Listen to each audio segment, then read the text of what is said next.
Today we're going to look at Genesis chapter 27. Nah, saya ingin tahu, saudaraku, siapa yang sudah baca Kejadian pasal 27 ini? Who have read it? This Genesis chapter 27. Ada yang ngaku? Anyone going to confess? Ada yang dalam minggu ini belajar baca Kejadian 27? Anyone in this week read Angkat tangan. about the Genesis 27? Please raise up your hand. Wah, semuanya rendah hati ya, enggak mau ngaku, saudara ya. It seems like nobody going raise up their hand. Iya. Tapi paling tidak saya yakin kita pernah membaca Kejadian pasal 27, saudara ya. I hope in your lifetime you did read the Genesis chapter 27. Saudaraku, Kejadian 27 ini satu kisah yang sangat menarik, saudara ya. Genesis chapter 27 is something that is really interesting. Saudaraku, bagian ini mengkisahkan tentang sebuah peristiwa di mana Ishak sudah tua, lanjut usianya, dan kemudian matanya sudah tidak bisa melihat alias buta. In this story, talk about Isaac, he's old and he's blind. Dan Ishak sebagai papa, sebagai seorang ayah, saudaraku, di dalam masa-masa tuanya sebelum meninggal, saudaraku, biasanya akan memberkati anak-anaknya. And normally, Isaac will actually, because he's old and he's about to pass away, he's going to bless his son. Dan dia sebagai papa, dia rindu memberkati Esau sebagai anak sulungnya. As a dad, he want to bless Esau, his first son. Saudara, bicara tentang berkat di sini bukan hanya sekedar tumpang tangan seperti itu, saudaraku ya. About the blessing is not only put your hand on the kids Mendoakan anak-anaknya, to pray for them, tapi ketika berkat dalam masa perjanjian lama, ketika orang tua, imam memberkati itu betul-betul dari Tuhan, saudara. so when the blessing actually pays upon the son, it's actually a blessing from God. Bukan berarti berkat sekarang bukan dari Tuhan, begitu saudara ya. Doesn't mean that our blessing right now that we have is not from God. Tapi itu betul-betul menyatakan kehendak Tuhan yang pasti akan terjadi. And it's also about what God wants and definitely will happen. Maka berbicara tentang berkat ini sesuatu yang sangat-sangat penting dan sangat serius, saudara. And about the blessing is something that is really serious and important. Maka ketika Esau mau memberkati Ishak mau memberkati Esau, sebenarnya dia sedang menentang kehendak Tuhan, saudara. So when Isaac want to bless Esau, it's actually he go against what God's want. Kenapa? Why is that?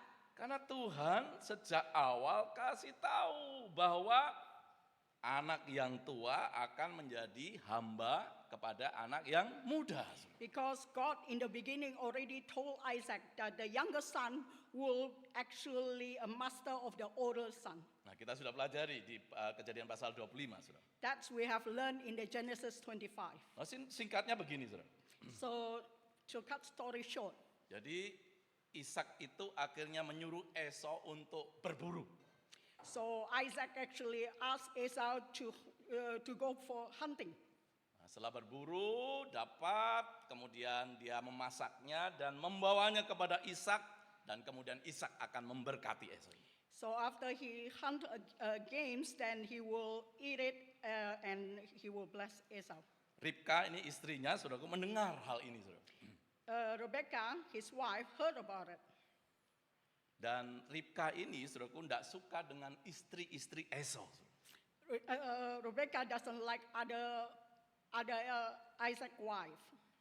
Basically memang Ribka juga lebih sayang kepada Yakub, saudara. And definitely Rebecca loved Jacob more. Maka kemudian dibikinlah sebuah skenario untuk menipu Ishak, saudara. So he created a scenario to cheat on it, Isaac.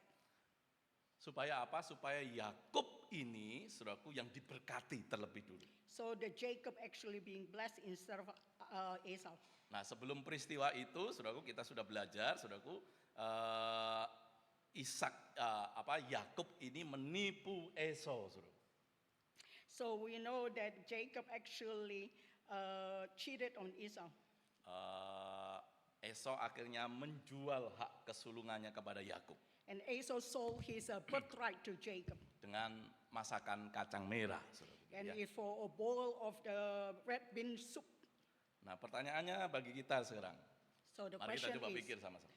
let's think about it together. Apakah Yakub mendapat berkat kesulungan? Pada akhirnya memang Yakub diberkati sebagai anak sulung begitu. Do you think that Jacob being blessed with the blessing of the firstborn? Apakah Yakub mendapat berkat kesulungan itu karena dia berhasil menipu Esau? Is it because Jacob able to gain the blessing of the firstborn because he cheated on Esau? Gimana saudara? What do you think? Karena ini keberhasilan dia menipu Esau, maka janji Tuhan itu tergenapi gitu ya. Because he able to cheat it on Esau, so God promise actually being Berkat fulfilled. kesulungannya akhirnya berhasil dia dapatkan begitu. The blessing of the firstborn actually being obtained by him, the second son. Bagaimana saudara? What do you think? Apakah memang itu keberhasilan yang memang dilakukan oleh Yakub dan mamanya begitu ya, sehingga dia berhasil mendapatkan itu saudara? Do you think that this blessing is coming from the way that the Rebecca and Jacob cheated on Jacob, so he able to gain the firstborn? Gimana? What do you think? Apa jawabannya saudara? Hah? Tidak? Yes or Ya, no? ya atau tidak? Yes or no? Hah? Kalau ya, iya, tidak. Jangan ya I- tidak, yang tidak. Either is yes or no. Do you think that Rebecca and Jacob successfully cheated firstborn blessing from Esau? Iya, waduh, lantang. Saudara. So we have the answer. You say the answer. Benar is ya? Ya atau tidak? Yes or no? No, waduh, ini ada dua kubu saudara ya. So we have Jangan two berantem answers. saudara ya. Either yes or no. Nah, apakah Yakub mendapat berkat kesulungan karena dia berhasil menipu Esau? Do you think Jacob actually successfully get his firstborn blessing because he cheated on Esau? Jelas bukan karena hal tersebut. It's definitely not because of this. Kenapa saudara? Why is that? Pertama jelas karena janji dan pemilihan Tuhan itu sejak awal sudah dikatakan. Ada 2 anak dalam kandungan dan itu juga pasti Ribka dan Ishak tahu saudara. Because God has told them on the earlier on that there will be 2 children in Rebecca's wombs. Anak yang tua akan menjadi hamba kepada anak yang muda. The firstborn will become a servant of the secondborn. Maka anak yang muda ini akan menjadi mendapatkan berkat khusus itu, saudara. So the youngest child will have a special blessing. Yang kedua, saudaraku, Esau memang sudah menjual hak kesulungannya. So, and the second part, Esau, he actually already discarded his firstborn blessing. Dan ini bukan hanya sekedar, saudaraku, masalah kacang merah itu, saudaraku. And this is not only because a bowl of red bean soup. Karena kehidupan Esau sendiri, saudaraku, jelas menunjukkan hal itu, begitu. Because the way he lived his life is showing the fact. Kehidupan Esau itu menunjukkan bahwa dia betul-betul memandang ringan berkat kesulangan itu, saudara. Because the way that he lived, he actually didn't look upon the blessing of the firstborn. Karena Kejadian pasal 26 itu mencatat Esau menikah dengan 2 perempuan. Because, saudara. because in the Genesis chapter 26, it is stated that he married 2 women from Hittite Nah, nation. sedangkan orang-orang Het ini adalah orang-orang yang termasuk orang Kanaan yang sudah di bawah hukuman Allah dan ditentukan Allah untuk dibinasakan. Because the Hittite people is people actually being cursed by God, and God doesn't like them. Saudara, memang dalam Perjanjian Lama sepertinya Allah ini kok sadis banget begitu, saudara ya. When we look at it in the Old Testament, you see that how come God is actually really cruel about it. Kemarin dalam diskusi dalam kelompok kecil di Komisi Kaleb hari Rabu kami bicara sedikit tentang itu, saudara ya. In the Caleb Commission, we spoke about it about this. Allah membinasakan bangsa-bangsa, gitu ya. God destroy nation. Kenapa Allah membinasakan bangsa-bangsa? Why God destroy nation? Allah menghukum dan membinasakan bangsa-bangsa oleh sebab dosa-dosa mereka betul-betul sudah keterlaluan. Atau dalam istilah Alkitab itu diistilahkan sudah genap. Gitu. God actually punish the nation and destroy the nation because they have done a very great sin. Sudah on the top, pada puncaknya. Begitu. And they already got into God bottom lines. So, setelah peristiwa air bah memang Tuhan tidak lagi menghukum manusia secara universal. Begitu. So after tsunami, God actually didn't actually punish all people like the one that he did. Nah, Tuhan menghukum dunia ini secara parsial. So God actually punished this world partially. Karena Tuhan sudah berjanji tidak membinasakan secara universal. Because God has promised that he will not punish people like a universe, like the Loh, flood. bagaimana dengan kita sekarang? So what happened to us nowadays? Saudaraku, Tuhan itu panjang sabar. Saudara. God actually very, very Melihat patient. manusia yang berdosa, walaupun dosa manusia itu sudah pada on the top gitu, Even though God saw the great sin of all, we are all human, Tuhan masih memberikan kesempatan untuk bertobat. but God still give a chance for us to repent. Sebelum sampai pada akhirnya dunia ini betul-betul akan dibinasakan. So until the day that this world actually going to be destroyed. So, jadi intinya Esau sendiri memang memandang ringan berkat kesulungan itu. So in the whole thing, Esau saw it as his firstborn blessing as not something that is very important Jadi at all. bukan karena Yakub telah berhasil menipu daripada Esau, maka dia mendapatkan berkat kesulungan. It's not because Jacob successfully cheated on Esau to get his firstborn blessing. Tapi mungkin kita masih penasaran gitu ya. But we still confused. Karena faktanya bukankah Yakub mendapatkannya memang dengan cara menipu, Saudara? But isn't it Jacob actually got the firstborn blessing because he cheated on Esau? Dan apakah dengan demikian Tuhan itu berkenan akan penipuan begitu, Saudara? So does it mean that God allow things to be cheated? Faktanya memang seperti itu, Saudara. The fact is like this. Jadi Yakub karena persekongkolan dengan mamanya itu Ribka, akhirnya berhasil Saudara, menipu Ishak sehingga Ishak memberkatinya sebagai anak sulung. It's not because of Jacob that is actually joined hand with Rebekah to cheat Isaac. So end up Jacob actually got the firstborn blessing. Apakah itu artinya Tuhan berkenan akan penipuan? Do you think that God actually allow it to happen like this? Kira-kira Tuhan berkenan nggak akan cara seperti ini, Saudara? Do you think God happy with this way of gaining things? Jelas tidak, Saudara. Definitely not. Jelas tidak. Definitely not. Tuhan tidak berkenan akan dosa yang bagaimanapun. God actually doesn't allow any kind of sin. Kalau begitu apakah Tuhan mengizinkan penipuan tersebut, Saudara?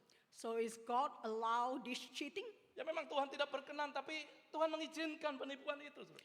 God actually doesn't not happy with it, but God actually allow it to happen.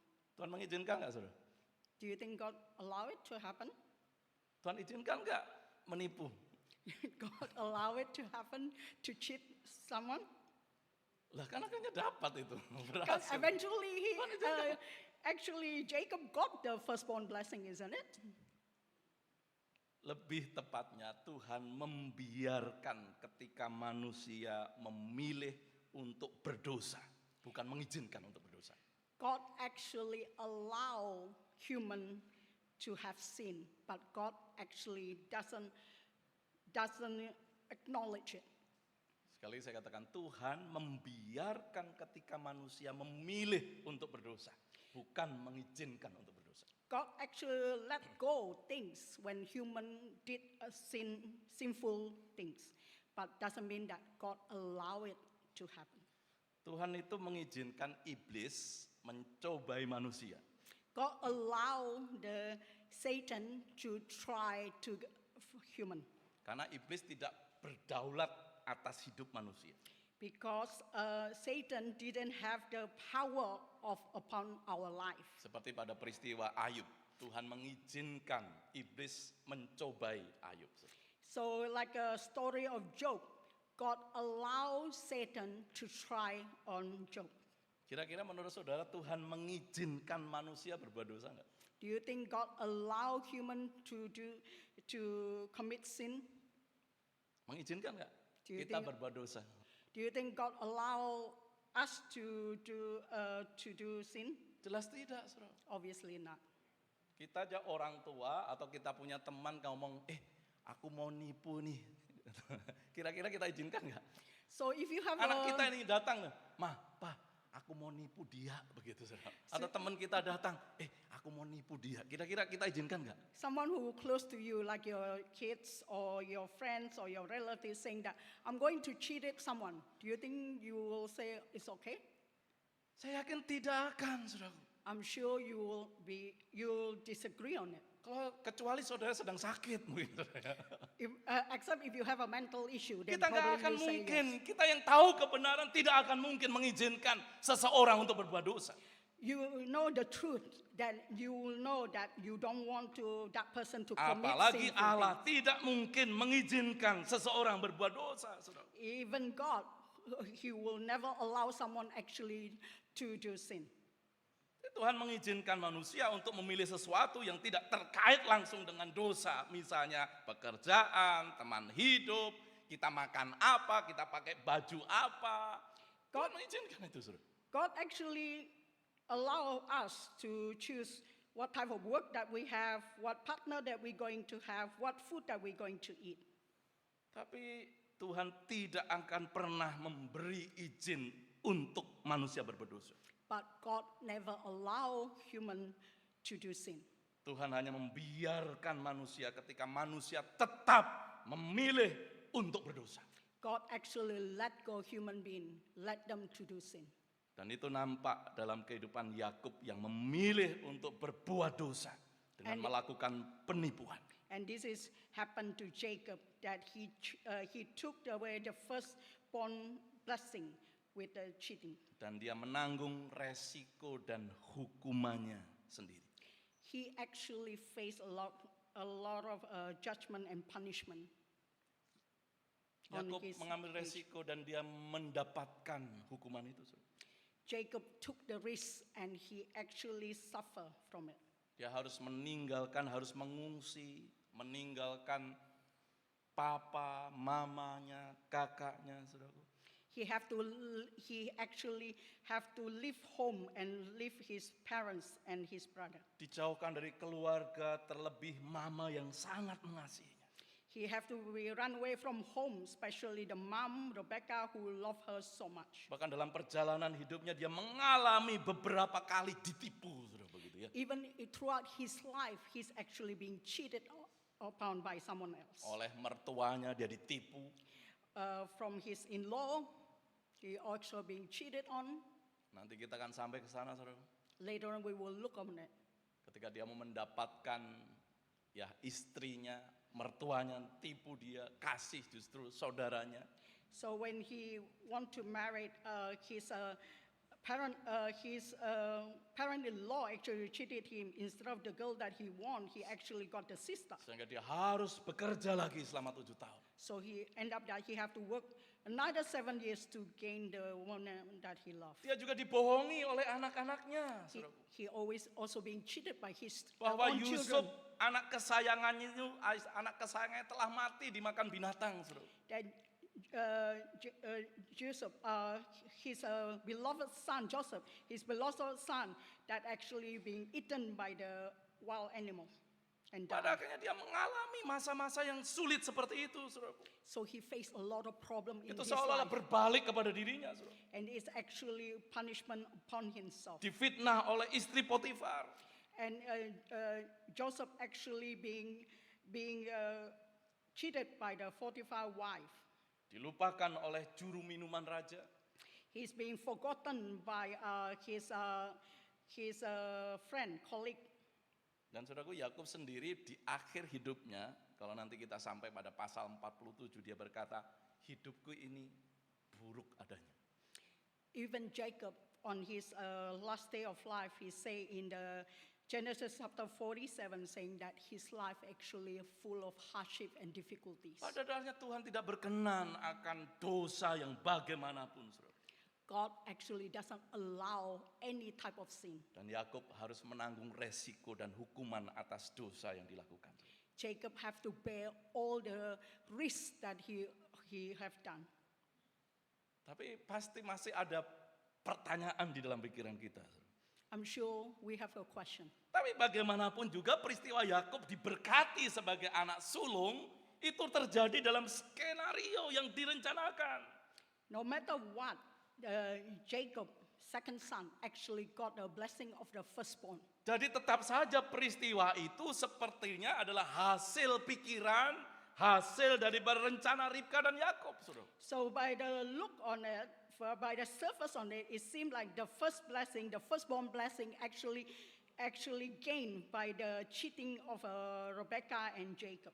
Karena fakta yang ada seperti itu, saudara. Because the fact is like this. Kita nggak bisa keluar dari fakta itu. We actually probably can't Bahwa get out. Yakub mendapatkan berkat karena itu skenario daripada Ribka dan Yakub itu dan akhirnya Ishak memberkati dia. So we knew that Jacob being blessed from the firstborn because of the action of Rebecca and Jacob to get this through cheating. Lalu bagaimana menjawab pertanyaan seperti ini, saudara? So how do you answer this type of question? So dalam kedaulatannya, saudara, Allah membiarkan itu terjadi untuk menggenapi rencana dan janjinya.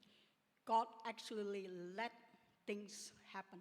So in order to fulfill what he have Allah promised. membiarkan itu terjadi untuk menggenapi rencana dan janjinya. God let things to happen so can fulfill his promise Tapi and his kalimat plan. kedua ini penting, saudara. But second part of this Tapi word is bukan in, berarti Allah tidak bisa membuat itu terjadi atau tergenapi tanpa pikiran dan rencana tersebut. but one thing that is really important to be noted, God can give the blessing of the firstborn to the second child without Rebecca and Jacob cheating on it. Jadi jangan pikir, oh kalau nggak ada rencana itu pasti tidak akan mungkin bisa terjadi itu. Yakub diberkati oleh Ishak sebagai anak sulung. Don't think about it. If without the cheating, that Jacob will not get the first blessing. God still be able to do it without their action. Dalam kedaulatannya Allah biarkan itu terjadi untuk genapi rencana. In God's mighty hand, He let things go and let things become what Tapi He have promised kita in harus His plan. yakin, kita harus sadar bahwa tanpa rencana itu Allah sanggup menggenapinya. Amin. But you have to understand that without Rebecca and Jacob cheating plan, things actually can happen Buktinya apa, saudara? because of that. What? Pertama, saudaraku, dalam peristiwa di mana Yakub itu memberi berkat kepada kedua anak Yusuf dalam Kejadian 48. So what things happen is actually happen in the Genesis chapter 48 when Jacob blessed two of Joseph's children. Saudara, ini sangat menarik sekali, saudara. This thing is really, really interesting. Kejadian 48 itu seolah-olah memang dituliskan supaya apa? Supaya Yakub ini yang pernah menipu, membuat skenario untuk mendapatkan hak kesulungan itu. Tuhan sengaja, saudara, menghadapkan dia dalam situasi seperti itu, saudara. It's actually in this story, in the Genesis chapter 8, actually things are repeated again. That Joseph child being blessed by Jacob. Ketika Yakub sudah tua, seperti tadi saya katakan, dia pasti akan mengumpulkan anak-anaknya dan memberkatinya. When Jacob is old, he's going to gather all of his children and bless them. Karena Yusuf ini sudah lama, saudaraku, meninggalkan dia, terus kemudian akhirnya ketemu lagi di Mesir itu, dan Yusuf punya dua anak namanya Manase dan Efraim. So because Joseph already left his father household for a very long time, and then he actually have two sons called Manasseh and Ephraim. Dan kemudian si Yakub bilang begini sama Yusuf. So Jacob say this to Joseph. Karena Yusuf juga sudah punya andil untuk menyelamatkan keluarga besarnya dari kelaparan. Because Joseph actually able to save the whole family from the famine. Maka dibilang, anakmu Manase dan Efraim itu sekarang menjadi milikku. So Joseph say that his grandson become his son. Artinya walaupun itu cucu, tapi statusnya dianggap menjadi anak. So even though Joseph's children is actually grandchildren of Jacob, but Jacob took upon him Jadi as his own son. ketika Yakub memberikan berkat-berkat itu sama dengan anak-anak yang lain untuk Manase dan Efraim. So Jacob will give the blessing to all of his son, including his grandson from Joseph. Sehingga kalau kita melihat di dalam sejarah yang ada, saudaraku, tidak ada itu tanah untuk Yusuf, justru tanah untuk Manase dan Efraim. So if you see in the history, there is no land for Joseph, but actually there is a land for Manasseh and Ephraim. Jadi Yusuf itu membawa anaknya ke depan Yakub, saudara. So Joseph actually bring his two sons in front of Jacob. Ya, kita baca ini, saudara, ya. Let's read this. Setelah itu Yusuf memegang mereka keduanya, anaknya Manase dan Efraim. Dengan tangan kanan dipegang Efraim, yaitu di sebelah kiri Israel, dan dengan tangan kirinya Manase, yaitu di sebelah kanan Israel. Lalu didekatnyalah mereka kepadanya.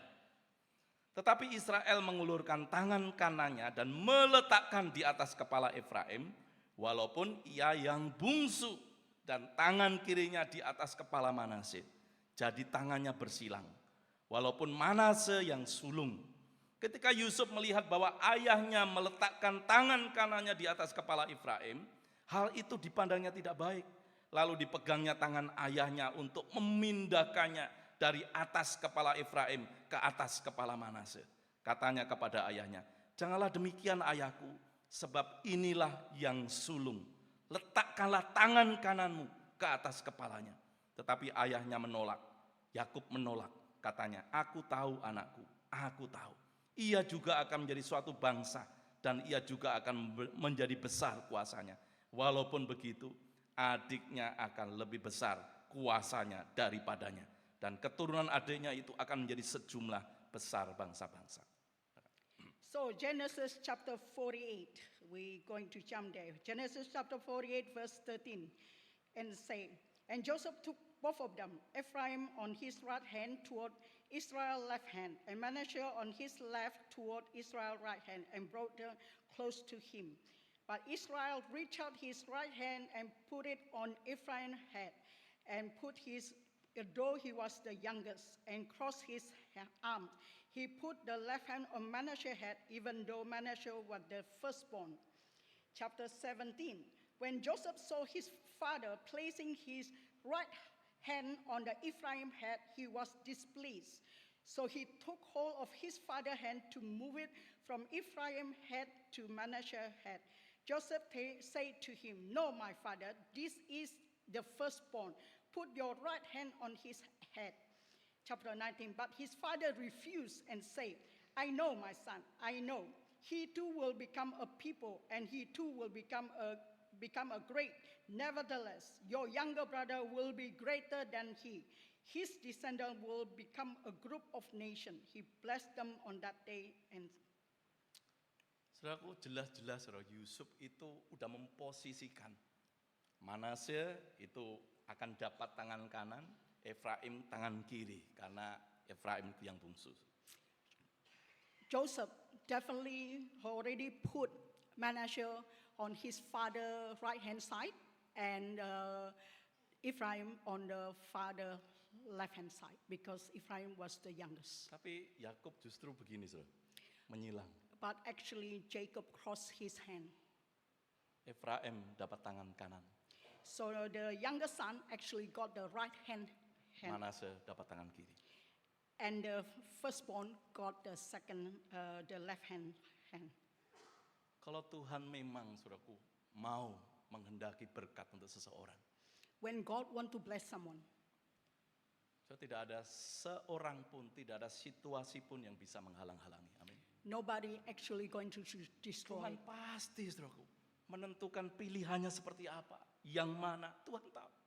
God know what he have chose and how to do it.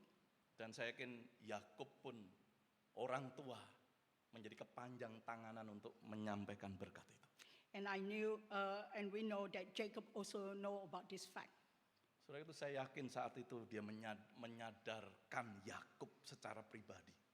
So I'm sure Joseph actually want to make Jacob aware that he actually blessed the Kalau wrong Tuhan child. mau pilih dia sebetulnya tidak perlu pakai curang-curang, tidak perlu pakai penipuan. Pasti Tuhan juga tahu bagaimana caranya memberkati dia. If God want to bless someone, he definitely know how to bless that person without cheating or without effort of us as a human. Maka jelas saudaraku, semuanya memang dalam kedaulatan Allah. Everything actually in the hands of God and his power. Yang kedua saudaraku, And secondly, satu bukti kedua. Dalam peristiwa Balak, Raja Moab itu saudara. there is a story of Balak, the Moab king. Saudara, kisahnya seperti ini saudara. And the story is like this. Jadi Israel itu, saudara, bangsa Israel itu sudah, luar biasa ditakuti oleh bangsa-bangsa saat itu saudara. So Israel nation actually be surrounded by Semua all gentar, other saudara. nation.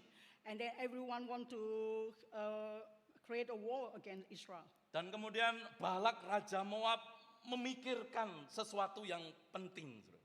So Balak, the king of Moab, think about something that is very important.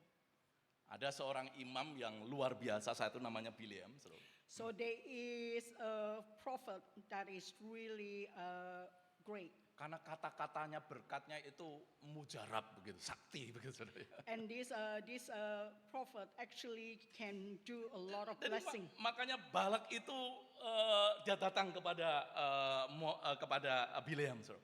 So he met, so Balak, the king met this prophet called Kemudian dia bilang, Balak.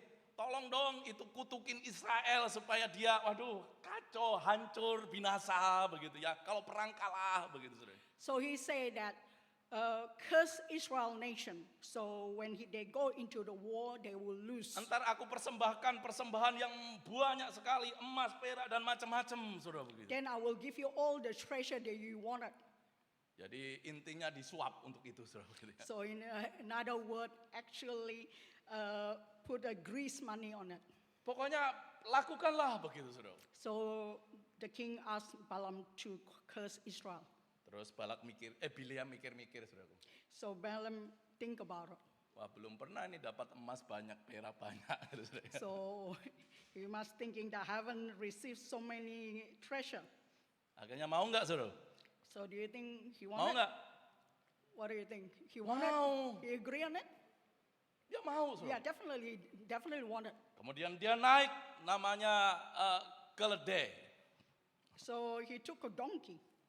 Untuk pergi ke atas gunung mau saudaraku menyumpahin, mengutukin Israel. So went to the mountain and want to curse Israel nation. Tuhan marah saudara. God actually Tuhan really suruh angry. malaikatnya God actually bring untuk his own. bunuh Bileam di tengah jalan.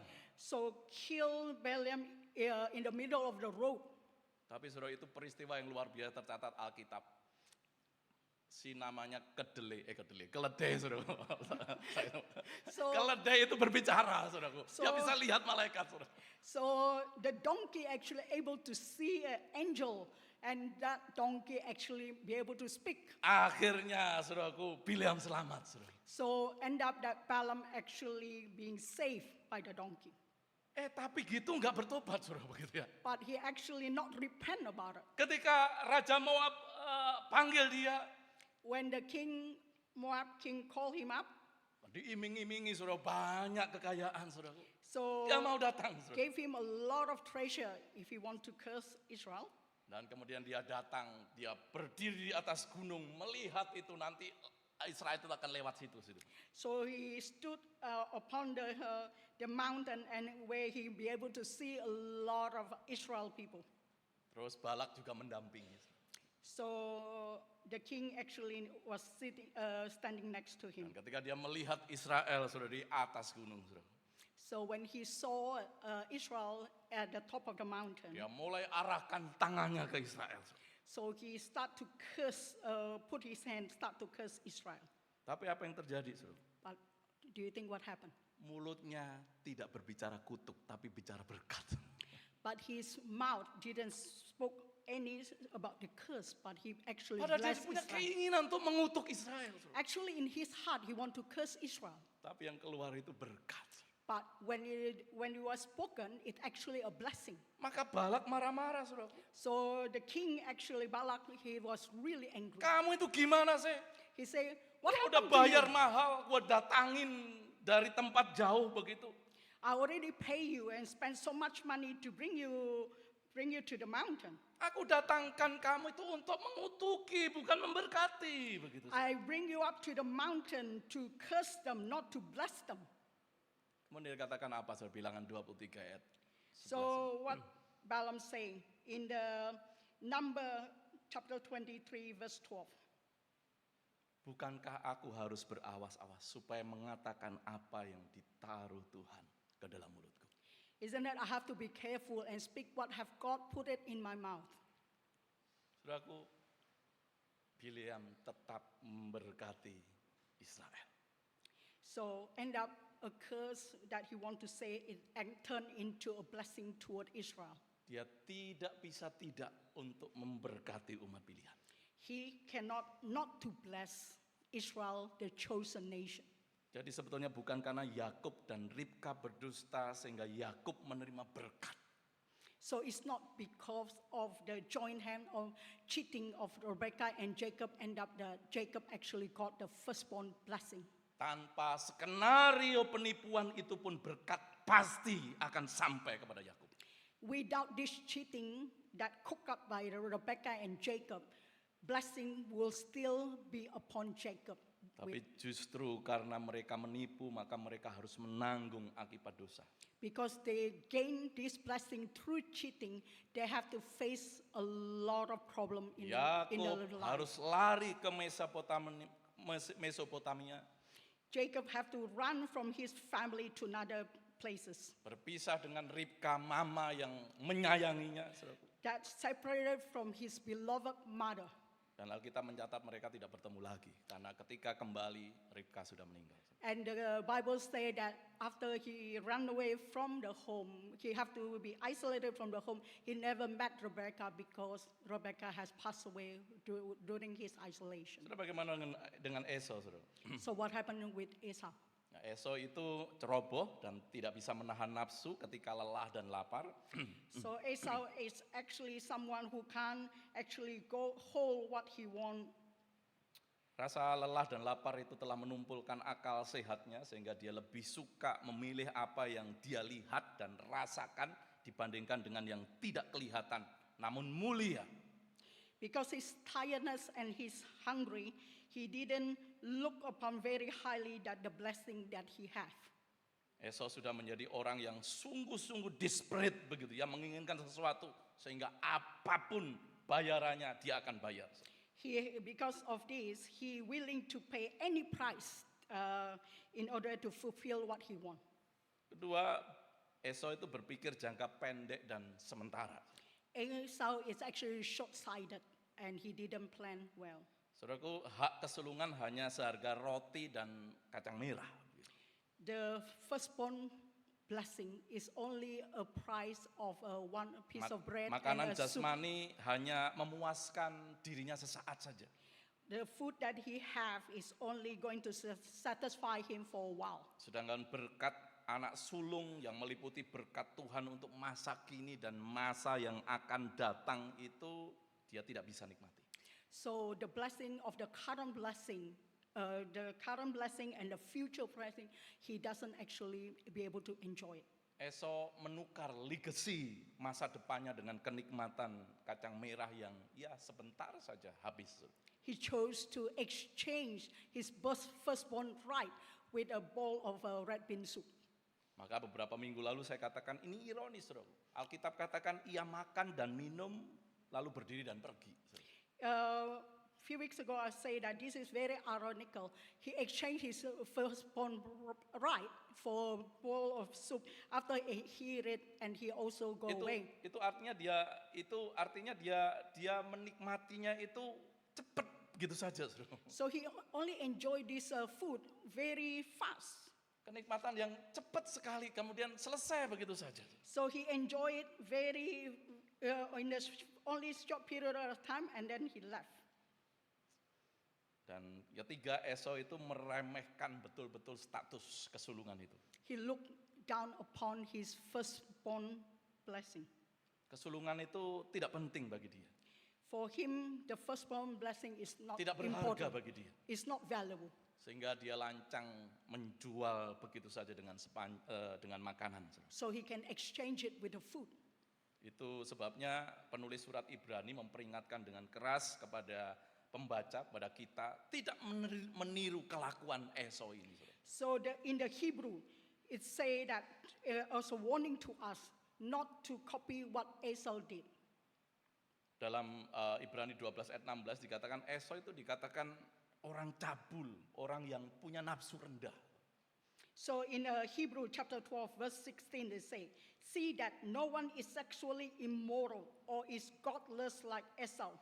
Kata cabul itu dalam bahasa Yunaninya itu pornos begitu saudara ya, porno saudara. So meaning that he have a sexual immoral, he doesn't value anything that God has given. Seorang pezina, seorang pria yang melacurkan diri atau menjadi pelacur begitu. So someone who actually a gigolo. Jadi dia disamakan dengan seorang pelacur begitu. So he was looked at like someone who are a gigolo. Jadi kalau pezina itu orang yang tidak menghormati kekudusan pernikahan. So someone who are not very faithful, who are a cheater, is someone who actually not honor the promise of marriage. Demi nafsu seksualnya, saudara. For the sexual satisfaction. Tapi kalau pelacur itu adalah orang yang tak menghormati kekudusan tubuhnya demi uang. So someone who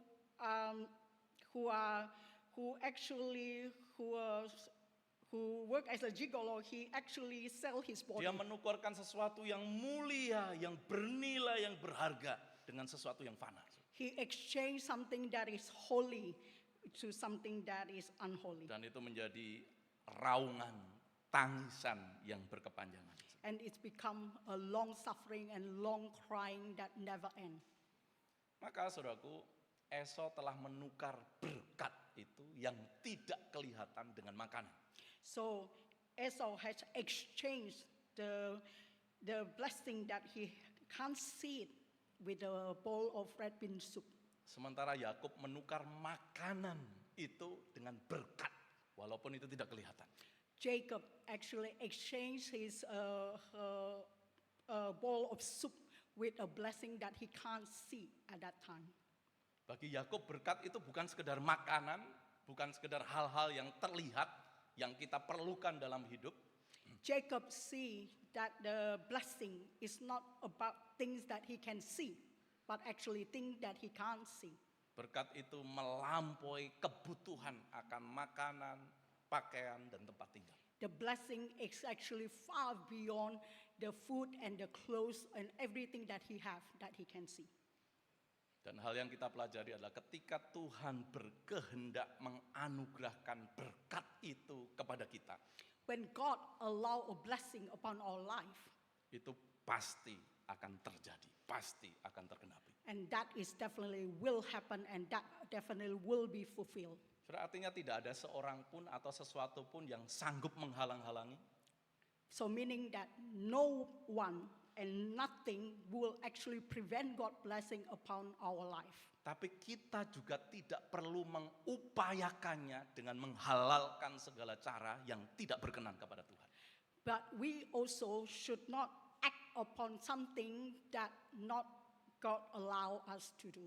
Saudara, kadangkala kita itu berpikir, wah, saya harus lakukan seperti ini supaya ini tercapai. Sometimes we think that I have to do this in order to gain this.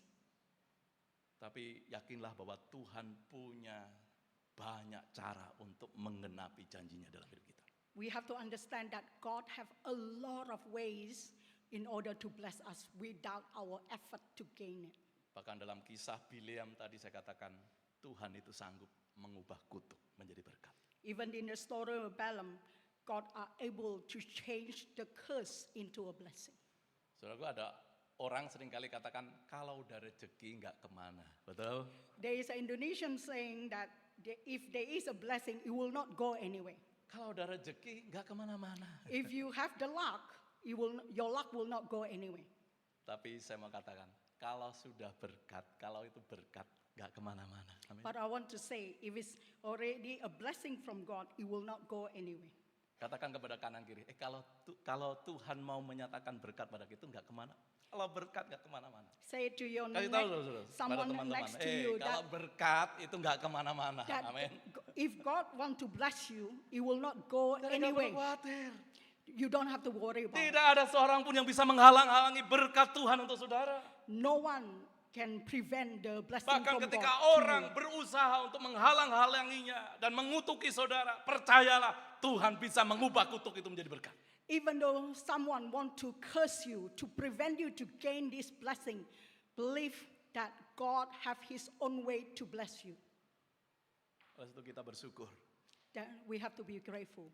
karena rencananya, janjinya pasti tergenapi. Because God's plan and God's promise definitely will happen. Mari kita tundukkan kepala kita berdoa. Let's pray. Tuhan, terima kasih untuk firman-Mu hari ini. God, thank you for your word this morning. Kitab Kejadian mengajarkan banyak hal tentang keraguan akan janji Tuhan. In the book of Genesis, is showing us so many doubtful things about fulfilling your promises. Sehingga banyak cara yang ditempuh seolah-olah membantu Tuhan untuk merealisasikan janjinya dalam kehidupan umatnya. So your people, your chosen people, think about a way to fulfill your blessing, your promises. Tapi Tuhan, hari ini kami sadar But God, today we understand Tuhan punya banyak cara untuk mengenapkan rencana-Mu. you have a lot of ways to fulfill what you have promised. Ketika Tuhan berjanji, tidak ada seorang pun yang bisa menghalang-halangi. When you make a promise, no one actually can prevent this promise to happen. Tidak ada situasi sulit apapun yang bisa menghalang-halangi janji Tuhan terlaksana. And there is no situation that is so hard that prevent this blessing upon us.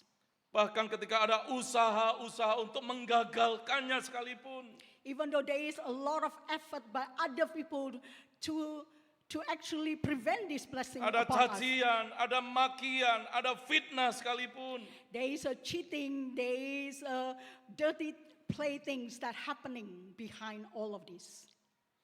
Tuhan sanggup mengubah itu menjadi berkat besar bagi kami umat-Mu Tuhan. You be able to change this thing into a blessing upon your own people.